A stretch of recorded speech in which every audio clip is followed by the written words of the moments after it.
Welcome to California State University San Bernardino Work-Study Supervisors Training, brought to you by the Office of Financial Aid and Scholarships. The topics covered in this presentation include work-study eligibility requirements, supervisor responsibilities, work-study terms of employment, posting jobs, placement, time reporting and deadlines.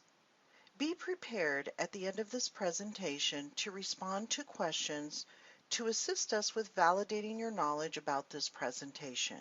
Thank you. Students eligible to participate in the work-study program must adhere to the student employment policy. Students must be a U.S. citizen or a permanent resident, file the FAFSA application to demonstrate financial need, be enrolled in at least half-time status or 6 units, maintain good academic standing and satisfactory academic progress. Work-study students and supervisors must adhere to the provisions as cited in the Terms of Employment and Work Authorization. The following information are rules and regulations in order to participate in the work-study program. Students may not work during class. Do not permit your student to work in excess of their work-study award.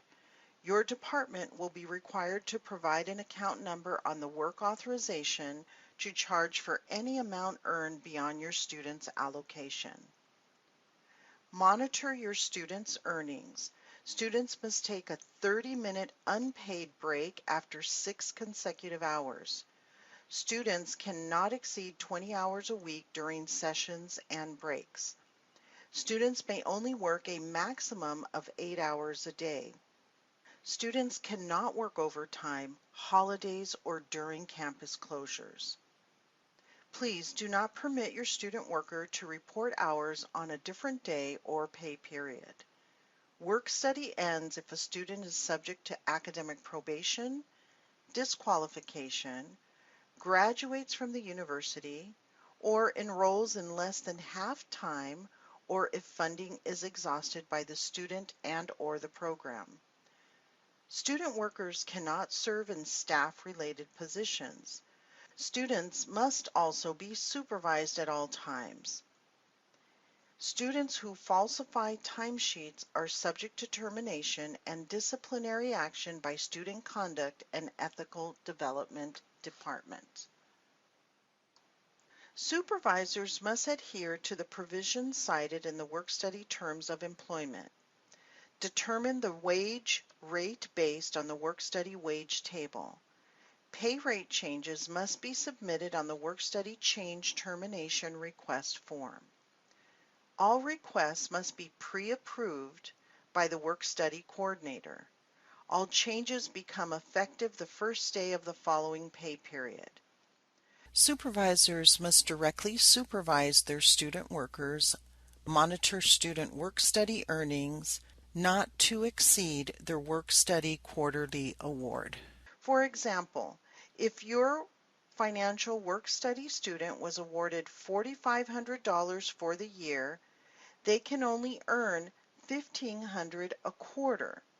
This will allow your student to maximize their work-study award during the year and not run out of funding before the end of the term.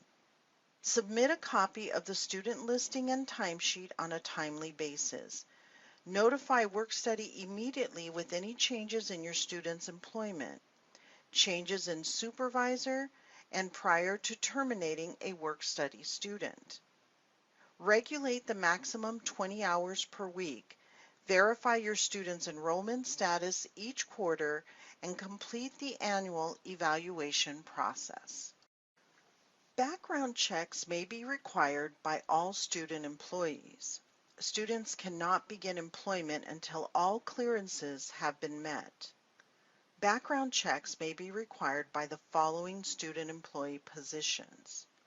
Position requires being in regular direct contact with minors. Position requires access to stored criminal offender record information. Position requires access to patients, drugs, or medication. Position requires access to or control on a regular basis of amounts greater than $10,000 in cash, checks, credit cards, and/or credit card account information. Students cannot begin employment until all clearances have been met. The Office of Financial Aid and Scholarships determines the student's eligibility to participate in the work-study program. The student will receive the work authorization, terms of employment, and a routing slip. The student is instructed to view the job listings and contact the supervisor to arrange an interview. The student and supervisor complete the work-study authorization and the terms of employment at the time of the interview. The student will then take the work authorization, terms of employment, and an unlaminated Social Security card, a State of California ID, a confidentiality and compliance form that is required for all new hires, to the Student Employment Office in Sierra Hall, room 119. Student workers must complete the entire hiring process before they begin working. If the student starts working before this process is complete, the department will be charged 100% of the student's wages. The student receives a stamped routing slip as proof that they have completed the hiring process and may begin working. Students and supervisors receive and retain a copy of the terms of employment and work authorization for their records. This is an example of the work-study authorization. Part A is to be completed by the student by providing their demographic information. Part B and C, the supervisor is required to complete and sign and date the form.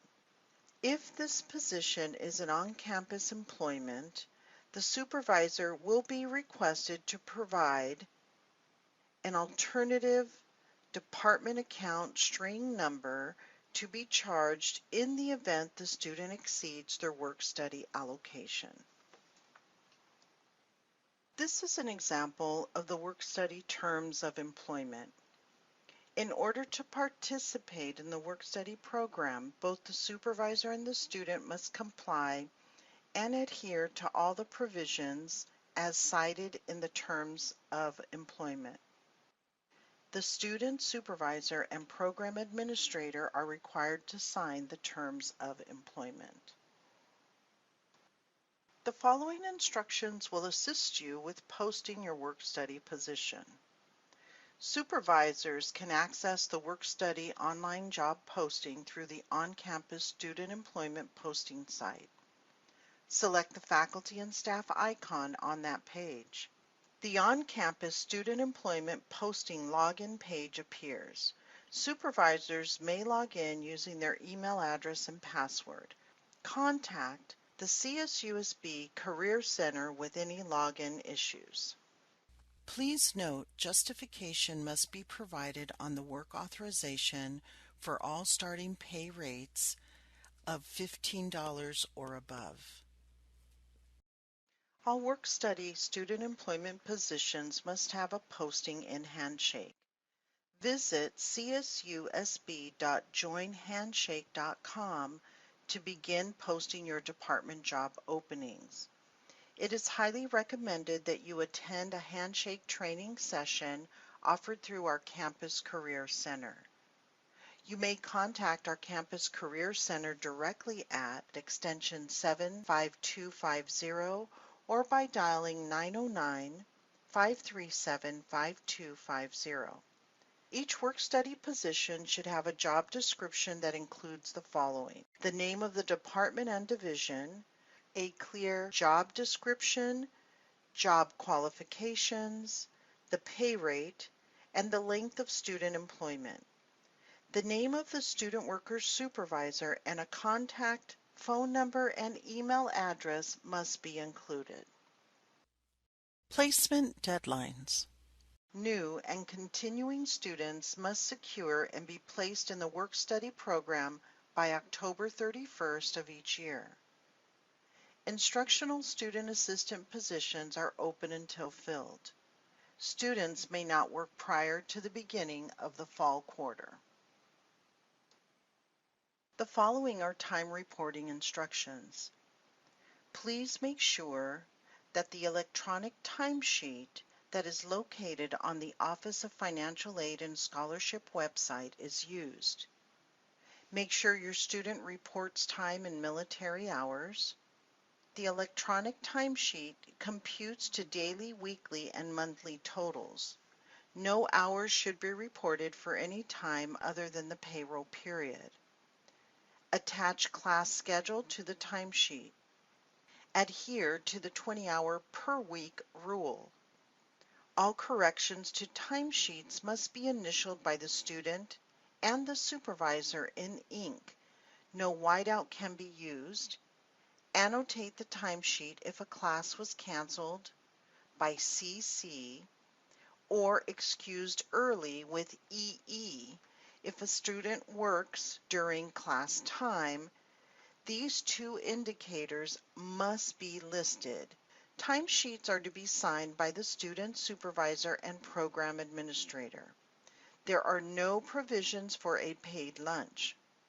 The Fair Labor Standards Act mandates a half-hour, 30-minute unpaid break be provided for every 6 hours worked per day. Students are entitled to a 15-minute break for every 4 consecutive hours worked. Fax a student listing and timesheet to the Office of Financial Aid and Scholarships every month. Revised student listings must reflect the correct hours on the listing, and revised needs to be written or typed on the top of the student listing. Only the supervisor assigned to the student is authorized to sign a student's timesheet. Students who falsify timesheets are subject to termination and disciplinary action by Student Conduct and Ethical Development. On this slide, we've provided you with an example of the work-study timesheet. The student must complete the timesheet in its entirety. The student should include the student's name, ID, and class schedule. Student supervisor and program administrator are required to sign the timesheet at the end of the month. The timesheet calculates the time in military time on a daily, weekly, and monthly basis. There are only provisions to report time twice a day. Students are to retain the timesheet for their records. Submit a copy of the timesheet and student listing to the Office of Financial Aid and Scholarships. The work-study student payroll calendar is located on the Office of Financial Aid and Scholarships website at the Student Employment link. The payroll calendar provides information when payroll is due, the maximum hours a student may work, and when they can expect their paycheck. Year-end mass terminations will be completed for all work-study student assistant positions. These usually occur at the end of each academic year. Financial work-study student employees must be paid and final hours submitted to payroll. If they've graduated, if they separated from the university, or if they are terminated. Termination includes contact payroll regarding students' last check, and you may also contact the Financial Work-Study Coordinator. Student employees must be legally paid on their last day of employment. The student's final hours must be submitted to payroll, and an X must be placed in the separated line of the form submitted. Students who resign must be processed within 72 hours after notification. A copy of the final student listing and timesheet must be submitted to the Financial Aid and Scholarship Office. This concludes the Work-Study Supervisor's training. The following information will be useful. You may contact Patricia Aguilera, the Financial Work-Study Coordinator, at paguiler@csusb.edu. Please note the Work-Study Office is located in University Hall, room 150.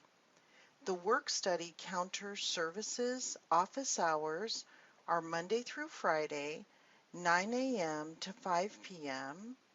Summer hours are Monday through Thursday, 9 a.m. to 5 p.m.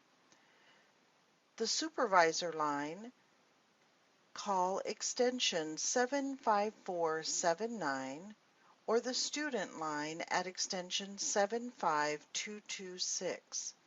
You may fax your documents to the Office of Financial Aid and Scholarship at 909-537-7024. Thank you for completing the annual Work-Study Supervisor training. This concludes the online Work-Study Supervisor training.